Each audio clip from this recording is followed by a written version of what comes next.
Imagine knowing exactly how 7 people are going to die, knowing the precise moment, the exact mechanical failure, the specific temperature that will turn steel and ambition into falling debris and smoke trails across a clear blue sky.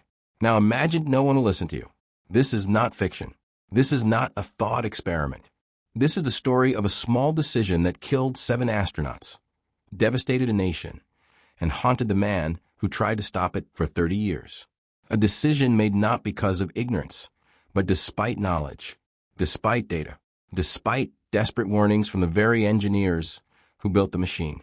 On January 28, 1986, at precisely 11:38 a.m. Eastern Time, the Space Shuttle Challenger lifted off from Kennedy Space Center in Florida. 73 seconds later, it exploded. But the real story begins 24 hours earlier in a conference room in Utah, where a man named Bob Ebeling was fighting the battle of his life. The 1980s were America's second space age. After the triumph and tragedy of Apollo, NASA had reinvented itself with a space shuttle program. These weren't disposable rockets anymore. These were reusable spacecraft that could launch like rockets, orbit like satellites, and land like airplanes. They represented the future. They were supposed to make space travel routine, even commonplace. NASA's ambitious schedule demanded regular launches, dozens per year, transforming spaceflight from extraordinary achievement into something almost mundane. The pressure to launch was immense. Each delay cost millions. Each postponement damaged NASA's reputation as the world's premier space agency. The shuttle program needed to prove itself viable, sustainable, economical. And on that cold January morning, NASA had additional motivation. The mission carried Krista McAuliffe, a schoolteacher from New Hampshire, selected from 11,000 applicants to be the first private citizen in space. Her presence transformed the launch into a cultural event. Millions of school children across America were watching live in their classrooms. The president was scheduled to mention her in his State of the Union address that very evening. The world was watching. The pressure was extraordinary. But in Utah, at Morton Thiokol, the company that manufactured the solid rocket boosters, a small group of engineers were watching weather forecasts with growing horror. Bob Ebeling had worked on rocket boosters for decades. He understood them intimately. He knew their strengths and their vulnerabilities. And on January 27, 1986, when he saw the temperature forecast for Cape Canaveral, he felt ice in his veins. The forecast predicted temperatures would drop to 18 degrees Fahrenheit overnight. 18 degrees. Far below anything the shuttle had ever experienced at launch. Ebeling immediately convened a meeting with his fellow engineers. Among them was Roger Boisterly, a senior engineer who had been warning about O-ring problems for months. The O-rings were rubber seals, circular gaskets that prevented burning rocket fuel from leaking through the joints in the solid rocket boosters. They were simple components, unglamorous, the kind of part you never think about until it fails. But Boisterly and Ebeling knew something crucial about rubber. It becomes hard in cold weather. It loses flexibility. It doesn't seal properly. And 6 months earlier, in July 1985, Boisterly had written a memo to his superiors. It was not subtle. It was not hedging. It stated clearly that if the seal problem was not fixed, a catastrophic event would occur during launch. The memo had been ignored. Task forces had been formed. Meetings had been held. Nothing substantive had been done. Now, on this cold January evening, the exact scenario Boisterly had warned about was approaching reality. Ebeling picked up the phone and called his boss, Alan McDonald, who was at Kennedy Space Center representing Thiokol. His voice was urgent. The temperature was too low. The O-rings would not seal. They needed to stop the launch. McDonald understood immediately. He organized a teleconference for that evening, connecting engineers in Utah with NASA officials and Thiokol executives in Florida. At approximately 8:45 p.m. Eastern Time, the meeting began. What followed was 6 hours of argument data presentation and increasingly desperate pleading from engineers. Boisterly presented the evidence. Previous flights had shown O-ring damage. The coldest previous launch at 53 degrees had shown significant blow-by, where hot gases leaked past the primary seal. Now they were talking about launching at 18 degrees, 35 degrees colder than any previous flight. The data was clear. The risk was quantifiable. The danger was obvious. The engineers could not have been more explicit. They all knew, they all stated clearly, that if the seals failed, the shuttle would explode.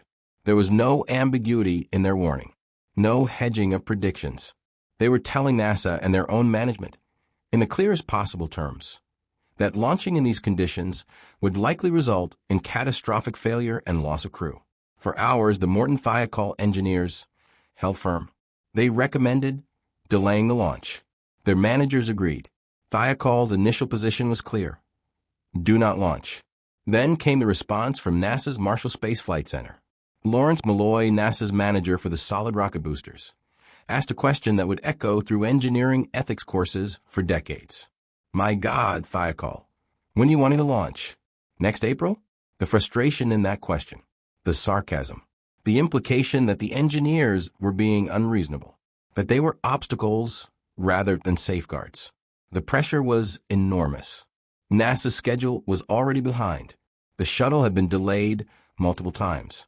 The agency's credibility was on the line. And here were these engineers presenting data that couldn't be fully quantified, warning about dangers that might not materialize. The Morton Thiokol executives asked for a few minutes off the phone. They held a private caucus, deliberately excluding the engineers. When they returned, their position had changed. The data was now deemed inconclusive. The recommendation was now to launch. For the first time in NASA history, a major contractor had received a clear no-go recommendation from its engineers, reversed it under pressure, and told NASA to proceed. In that Utah conference room, Ebeling and Boisjoli sat in stunned silence. They had presented every piece of evidence they had. They had explained the physics. They had shown the damage from previous flights.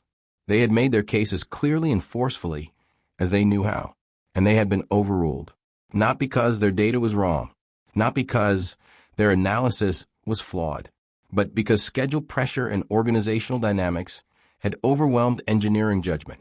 Politics had defeated physics. The meeting ended after 2 a.m. Ebeling went home. He couldn't sleep. The next morning, he drove to the Thiokol facility with his daughter, Leslie. As they drove through the dark Utah morning, he told her something she would never forget. He said, "The Challenger is going to blow up. Everyone is going to die." It was not a prediction. It was not a fear. It was knowledge. Terrible, certain knowledge. At the Thiokol facility, Ebeling and Boisjoli sat together in a conference room, watching the launch on a large projection screen.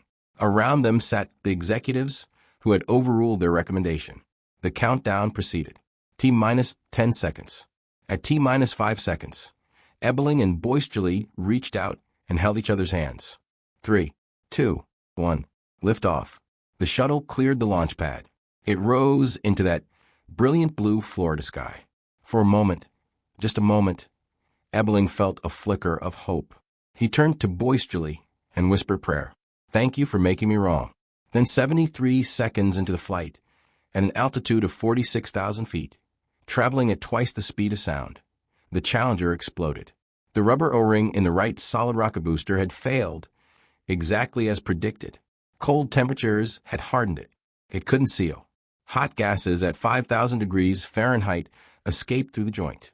The escaping gas acted like a blowtorch, burning through the external fuel tank. The liquid hydrogen and liquid oxygen mixed and ignited. The shuttle didn't actually explode in the conventional sense. It was torn apart by aerodynamic forces when the structural integrity of the vehicle was compromised. The crew cabin remained intact, separating from a firebow. It rose to 65,000 feet, then fell for 2 minutes and 45 seconds before hitting the ocean at over 200 miles per hour. Some of the astronauts were likely conscious during the fall. Ebeling sat in that conference room, watching the screen. His daughter later said she could feel him trembling. Then he wept, loudly. Roger Boisjoli began crying too.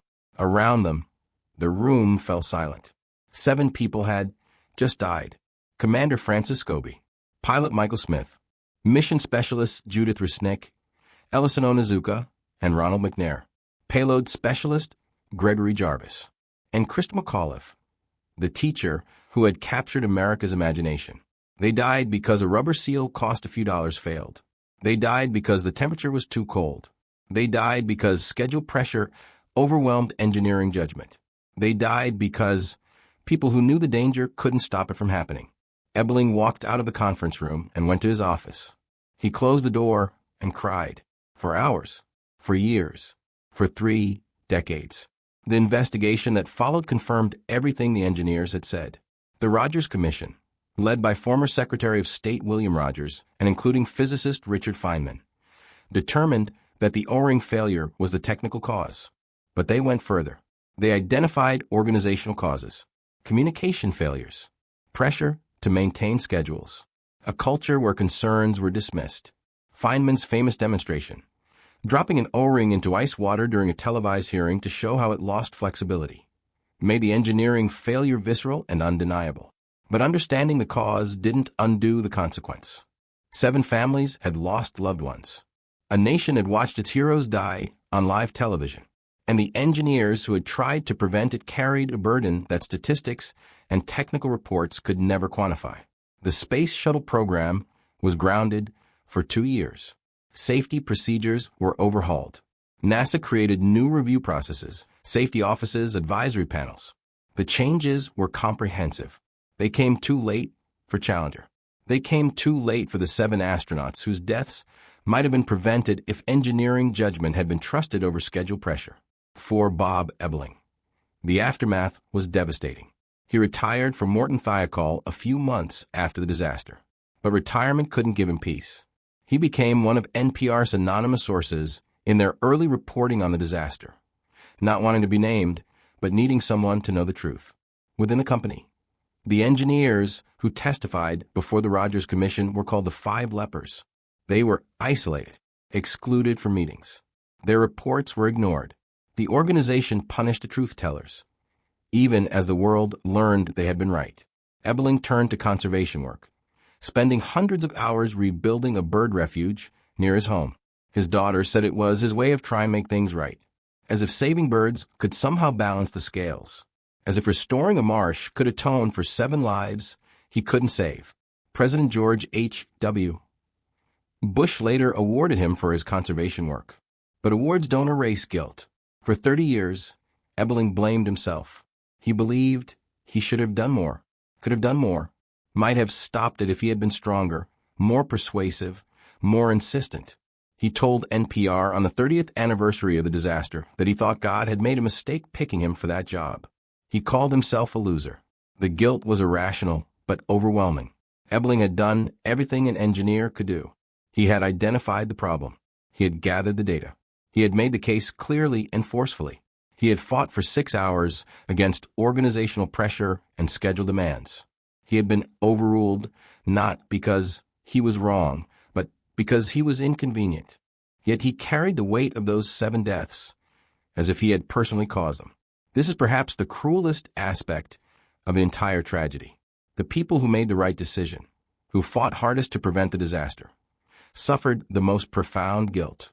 Meanwhile, those who made the fatal decision to launch, who prioritized schedules over safety, seemed to carry their burden more lightly. The physics of the disaster were straightforward. The psychology was infinitely more complex. In January 2016, 30 years after Challenger exploded, NPR ran a story about Ebeling's guilt. The response was overwhelming. Hundreds of people reached out. Engineers, teachers, ordinary citizens. They told him he was not a loser. They told him he had done everything he could. They told him the truth. He was a hero who had been ignored. Among those who contacted him was Alan McDonald, his former boss, who told him that by making that first phone call, Ebeling had given them any chance at all to stop the launch. Former Thiokol executive Robert Lund and former NASA official George Hardy, men who had been part of the decision to launch, reached out to tell him it was not his burden to bear. NASA sent a statement saying the deaths of the 7 astronauts reminded the agency to remain vigilant and to listen to people like Ebeling who have the courage to speak up. For the first time in 30 years, Ebeling began to forgive himself. His daughter read him the letters and emails, hundreds of them. He was 89 years old, his health declining. But the burden was finally lifting. He told the people who had reached out to him that they had brought his worrisome mind to ease. Bob Ebeling died on March 21, 2016, 2 months after that NPR story ran. He was 89 years old. He died at peace. Finally released from 3 decades of guilt over a disaster he tried desperately to prevent. Roger Boisjoli had died 4 years earlier, in 2012, at age 73. He had spent his later years speaking at schools about ethical decision-making, trying to ensure that future engineers would have the courage to speak up when they saw danger, and that future organizations would have the wisdom to listen. The Challenger disaster changed how we think about engineering ethics, organizational decision-making, and the balance between schedule pressure and safety. It appears in textbooks. It's studied in business schools and engineering programs. The phrase normalization of deviance, describing how organizations gradually accept higher levels of risk, entered common usage because of Challenger. But sometimes we focus so much on the organizational lessons that we forget the human cost. 7 people died. Families were shattered. Engineers were traumatized. And it all happened not because of a lack of knowledge, but because knowledge was ignored. The butterfly effect usually describes how small actions have large consequences. A butterfly flaps its wings in Brazil and causes a tornado in Texas. But Challenger represents something darker. A small decision to ignore data and prioritize schedules cascaded into catastrophe. The decision to launch was not huge. It was incremental.